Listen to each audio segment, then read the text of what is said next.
भारत माता की। यानंतर नाशिक मध्य विधानसभेच्या आमदार श्री देवयानी ताई फरांदे यांना विनंती करतो की थोडक्यात आपले मनोगत व्यक्त करावे। भारत माता की।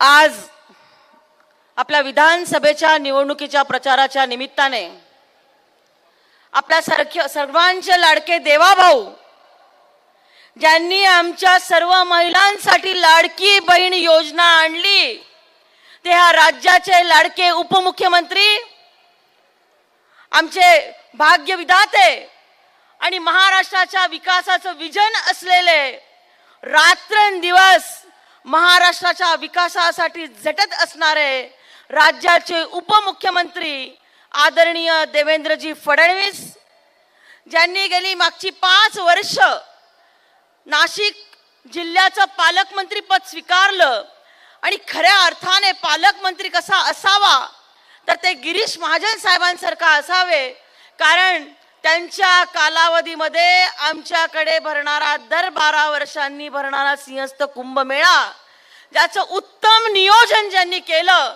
वेळेप्रसंगी गोदावरीमध्ये उडी मारली, गर्दीच्या नियोजनामध्ये रस्त्यावर उतरून जायचे आणि अतिशय चांगलं काम करून घेतलं, ज्याची चर्चा जागतिक स्तरावरती देखील झाली। ते आपल्या सर्वांचे लाडके मंत्री, ग्रामविकास मंत्री आदरणीय गिरीश महाजन साहेब, व्यासपीठावरती उपस्थित सर्व सन्माननीय ज्यांनी आज मला पाठिंबा दिला आणि निवडणुकीमधून माघार घेतली, ते माझे बंधू गजूभाऊ घोडके, दुसरे माझे बंधू राष्ट्रवादी काँग्रेसचे अध्यक्ष ज्यांनी निवडणुकीमध्ये त्यांनी 4-5 महिने 6 महिने ह्या मतदारसंघामध्ये झंझावात उभा केला, परंतु वरिष्ठांच्या आदेशानुसार त्यांनी माघार घेतली, ते माझे भाऊ रंजन ठाकरे, सर्व मान्यवर आणि समोर बसलेल्या माझ्या सगळ्या लाडक्या बहिणी आणि नाशिककर बंधू आणि भगिनो आणि पत्रकार बांधवांनो, गेल्या 10 वर्षापासून ह्या मतदारसंघामध्ये काम करत असताना विकासाची गंगा मी ह्या ठिकाणी आणू शकले। माझे विरोधक देखील खासगी म्हणतात की ह्याच त्यांच्या मतदारसंघामध्ये एवढ्या मोठ्या प्रमाणामध्ये निधी कसा येतो। तुम्हाला सांगते त्याचं मोठं रहस्य जर काय असेल तर ह्या ठिकाणी बसलेले आमचे लाडके नेते आदरणीय देवेंद्र फडणवीस साहेबांकडे मी जेव्हा जेव्हा नाशिक मध्य विधानसभा मतदारसंघासाठी निधी मागायला गेले, कुठलं काम करू मागायला गेले, तुम्हाला सांगते त्यांनी मला कधी खाली हात पाठवलं नाही। त्यामुळे मी या अनंत कानडे मैदानाचा विकास करू शकले। कॉर्पोरेट क्षेत्राच्या धर्तीवरती भाऊ आम्ही इथं घड्याळाचा मनोरा उभा केला, हे स्टेडियम उभं केलं आणि अनंत कानडे ज्यांनी वयाच्या 21व्या वर्षी ह्या देशाला स्वातंत्र्य मिळण्यासाठी ज्यांना जॅक्सन वधामध्ये फाशी झाली त्यांच्या नावाने असलेलं हे अनंत कानडे मैदान तेवढंच सुंदर असायला पाहिजे आणि ते मी आमच्या नेते आदरणीय देवाभाऊंच्या आशीर्वादाने करू शकले। आपण बघितलं की मेळा बसस्थानक राज्यातलं पहिलं एसी बसस्थानक, टर्मिनलच्या धर्तीवरती विमानतळावरती जेव्हा श्रीमंत प्रवास करतात तिथं सगळ्या सुविधा असतात, मग जिथं माझे जनसामान्य प्रवास करतात तिथं देखील सगळ्या सुविधा का असू नये म्हणून मेळा बसस्थानकाचं आपण काम केलं। तुम्ही बघतात की त्या ठिकाणी 4 प्लॅटफॉर्म एसी आहे, रोज 1100 गाड्या तिथून सुटतात आणि 1 लाख लोक तिथून प्रवास करतात। विचार करा किती महत्वाचा प्रश्न होता, परंतु हे काम मी राज्याचे आपले लाडके नेत्यांच्या आशीर्वादाने करू शकले। त्याच्या समोरचं सीबीएस बस स्टेशन, त्याच्यासाठी आता 10 कोटी रुपये निधी आणला। खड्डे का खड्ड्यात रस्ते का रस्त्यात खड्डे हे समजत नव्हतं, अशा ह्या बसस्थानकाची अवस्था झाली होती। आता तुम्ही बघितलं असेल की ते पाडून निवडणुकीच्या आधी नवीन बांधकामाचं काम देखील आपण सुरू केलेलं आहे। समोरचं स्वातंत्र्यवीर सावरकर जलतरण तलाव, त्याच्यासाठी 4 कोटी रुपयाचा निधी मी त्याच्या नूतनीकरणासाठी दिला। शिवसत्य क्रीडा संकुलासाठी 10 कोटी रुपयाचा निधी दिला। छत्रपती शिवाजी जलतरण तलाव आमच्या आकाशवाणी परिसरामध्ये भाऊ आपण अतिशय कॉर्पोरेट स्टाईलचं अतिशय सुंदर असं जलतरण तलाव तुम्हाला सांगते आचारसंहितेच्या आधी त्याचं लोकार्पण केलं. यशवंत व्यायामशाळा ज्याला 100 वर्ष झाली, आमच्या नाशिकची ओळख.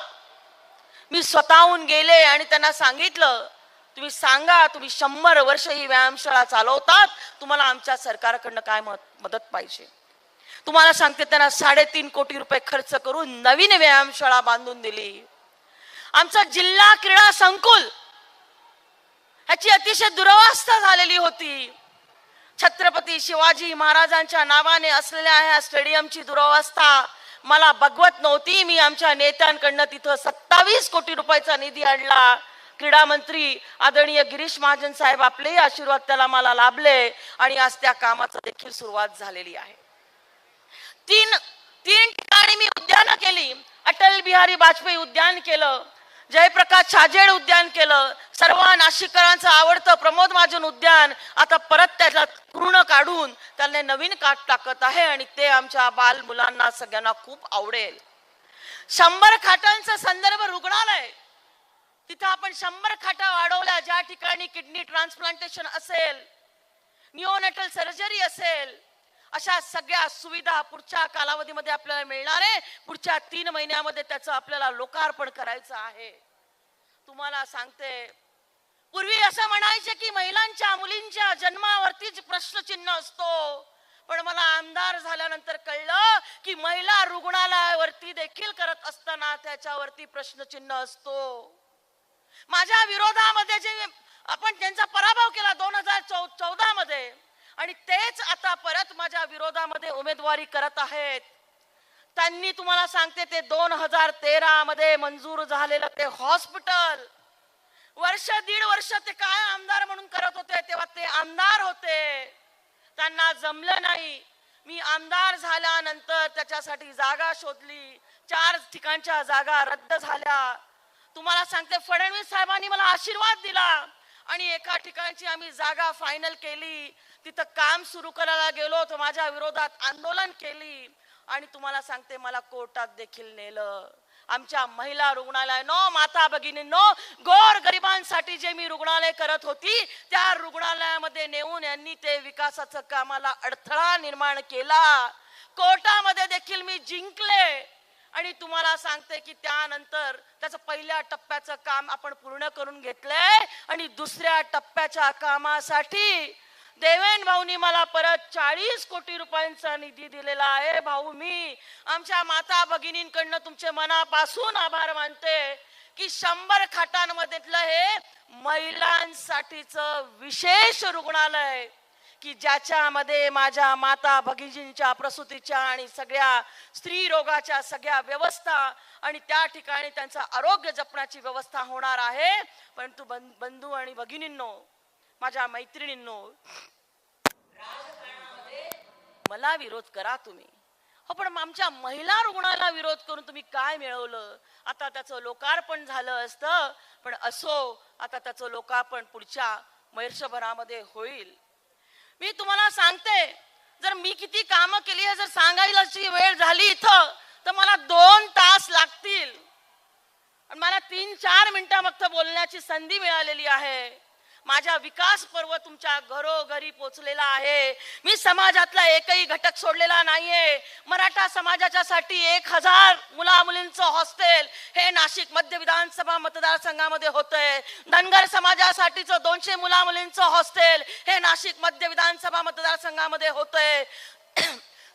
गोरोबा काका कुंभारांचं मंदिर पहिलं महाराष्ट्रामधलं हे नाशिक मध्य विधानसभा मतदारसंघामध्ये होतंय. रामदास स्वामी समर्थांचं मंदिर आपण बघितलं असेल, 350 वर्ष जुनं मंदिर, ते आपण बांधून त्याचं कधीच 4 वर्षापूर्वी त्याचं लोकार्पण केलं. नाशिक, जुनं नाशिक हे आमचं मंदिरांचं गाव. त्या ठिकाणी तुम्हाला सांगते सावता माळी समाजाचं म्हणजे माळी समाजाचं मंदिर, संत सावता महाराजांचं मंदिर, त्याच्यानंतर संत नामदेव महाराजांचं मंदिर, त्याच्यानंतर साळी समाजाचं मंदिर, चर्मकार समाजाचं मंदिर, अशी अनेक कासार समाजाचं मंदिर. भाऊ, आता मला आठवत पण नाही, मी 20-25 समाजांसाठीची वेगवेगळी मंदिरं जी आहेत ही उभी केली. आमच्या दलित शोषित वंचित समाजाची मागणी होती की आम्हाला बौद्ध विहार बांधून द्या. भाऊ, मी एवढे बौद्ध विहार दिले की तुम्हाला सांगते आजपर्यंत तेवढे कोणी बांधले नसतील. एवढे बौद्ध विहार मी माझ्या मतदारसंघामध्ये बांधून दिलं. त्याच्याही पेक्षा भाऊ मी तुमचे मनापासून आभार मानेल. मी तुम्हाला सांगते की आपण टाळ्यांच्या गजरामध्ये राज्याच्या मुख्यमंत्री, माजी मुख्यमंत्री आणि आपले लाडके उपमुख्यमंत्र्याचे आभार मानू की जेव्हा भारत रत्न डॉक्टर बाबासाहेब आंबेडकरांची 125वी जयंती होती तेव्हा ती जयंती मोठी चांगली साजरी करण्याचं काम कोणी हातावरती घेतलं तर तेव्हाचे राज्याचे माजी मुख्यमंत्री देवेंद्र फडणवीस साहेबांनी. आणि तुम्हाला सांगते तेव्हा त्यांनी 125 कोटीचा निधी आंबेडकरांची 125वी जयंती साजरी करत असताना घोषित केला की जिथं जिथं भारतरत्न डॉक्टर बाबासाहेब आंबेडकर गेले असतील त्या ठिकाणी आम्ही त्यांच्या पदस्पर्शाने पावन झालेला भूमीचा आम्ही विकास करू. भाऊ, माझ्या मतदारसंघामध्ये तुम्ही 5 कोटी रुपये रमाबाई आंबेडकर वसतिगृहाला दिले, ज्याचं भूमिपूजन 1954 मध्ये भारतरत्न डॉक्टर बाबासाहेब आंबेडकरांनी केलेलं होतं आणि त्याच्या स्थापना कर्मवीर दादासाहेब गायकवाडांनी केली होती. भाऊ, आदिवासी समाजासाठी मी राघोजी भांगरेंचं स्मारक माझ्या मतदारसंघामध्ये उभारलं.